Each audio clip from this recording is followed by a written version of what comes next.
Hi hello ನಮಸ್ತೆ. ನಾನು ರಾಜು ಅಷ್ಟೇ. ಈಗಿನ ಅನೇಕ ವಿಷಯಗಳನ್ನ ನೋಡ್ತಾ ಇದ್ದರೆ ನಮಗೆ ಕಣ್ಮುಂದೆ ರಾಜ್ಕುಮಾರ್ ಅವರು ನೆನಪರ್ತಾರೆ. ರಾಜ್ಕುಮಾರ್ ಅವರ ಸಿಂಪ್ಲಿಸಿಟಿ ನೆನಪರುತ್ತೆ.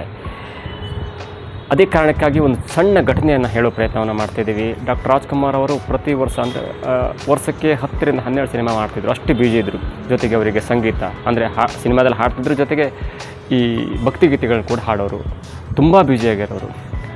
ಬೆಳಿಗ್ಗೆಯಿಂದ ಸಂಜೆ ತನಕ ಸಿನಿಮಾದಲ್ಲಿ ಕೆಲಸ ಮಾಡಿ, ಆನಂತರ ರೆಕಾರ್ಡಿಂಗ್ ಸ್ಟುಡಿಯೋಗೆ ಹೋಗಿ ಡಬ್ಬಿಂಗ್ ಮಾಡಿ ತಮ್ಮ ಕೆಲಸವನ್ನು ಮುಗಿಸ್ತಾಯಿದ್ರು. ಅಂಥ ರಾಜ್ಕುಮಾರ್ ಅವರು ಒಂದು ದಿನ ಸಿನಿಮಾ ಸೆಟ್ನಲ್ಲಿ ಇರಬೇಕಾದ್ರೆ ಅಲ್ಲಿ ಕೆಲಸ ಮಾಡುವಂಥ ಒಬ್ಬ ಬಂದು, ಅಣ್ಣವರೇ ನನ್ನ ಮಗಳ ಮದುವೆ ಇದೆ, ನೀವು ದಯವಿಟ್ಟು ಬರಬೇಕು ಅಂತ ಅವರಿಗೆ ಲಗ್ನ ಪತ್ರಿಕೆನ ಕೊಡ್ತಾರೆ.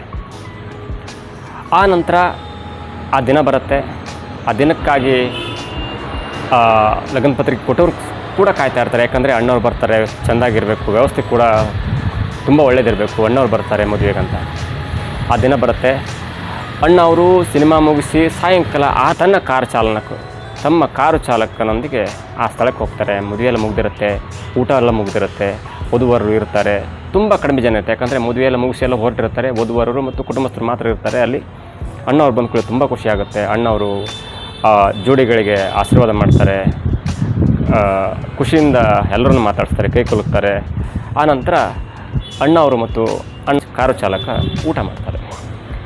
ಅಲ್ಲಿ ಅನ್ನ ಸಾಂಬಾರು, ಕೆಲವೊಂದು ಪದಾರ್ಥ ಮಾತ್ರ ಇರುತ್ತೆ. ಯಾಕಂದರೆ ಮದುವೆ ಮುಗಿದು ತುಂಬ ಹೊತ್ತಾಗಿರುತ್ತೆ, ಎಲ್ಲ ಊಟ ಖಾಲಿ ಆಗಿರುತ್ತೆ. ಕೆಲವೊಂದು ಪದಾರ್ಥ ಮಾತ್ರ ಇರುತ್ತೆ.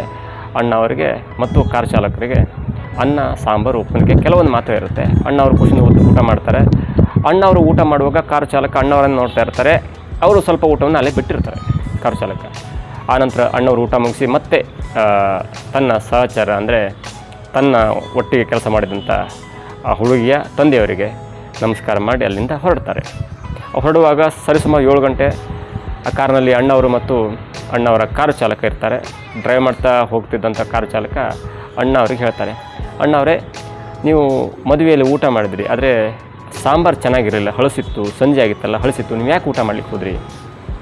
ನಿಮ್ಮ ಆರೋಗ್ಯ ಏನಾದರೂ ಕೆಟ್ಟರೆ ಸಿನಿಮಾದ ಪ್ರೊಡಕ್ಷನ್ ಕಥೆ ಏನು, ಸಿನಿಮಾದ ಕಥೆ ಏನು ಅಂತ ಕೇಳ್ತಾರೆ. ಯಾರಿಗೆ? ಅಣ್ಣವರಿಗೆ, ಕಾರು ಚಾಲಕ.